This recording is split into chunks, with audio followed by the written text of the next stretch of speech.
Checkpoint ng Philippine National Police mas paigtingin pa.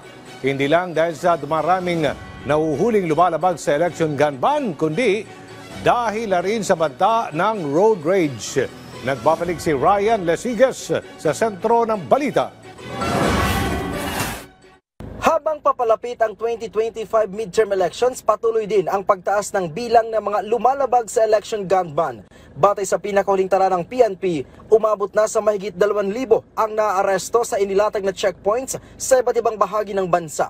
Pinakamarami dito ay mula sa ikinasang police operations na umaabot sa mahigit 1,000.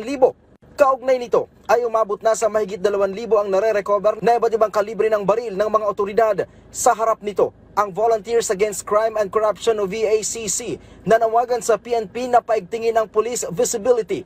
Ito ay hindi lamang dahil sa dami ng nahuhuli sa mga COMELEC checkpoint, kundi dahil na rin sa mga naitatalang road rage incident tulad na nangyari sa Antipolo Rizal noong linggo kung saan isa ang namatay. Git pa ng VACC na hindi lamang umano dapat tuwing panahon ng halalan, ipinatutupad ang mahigpit na checkpoint dahil nakakatulong ito para malabanan ang krimen. Police visibility pa rin ang kailangan kahit na wala ng election period. Yun lang naman lagi ang ating panawagan sa PNP leadership, police visibility to deter crimes, prevent crimes, hindi after the fact.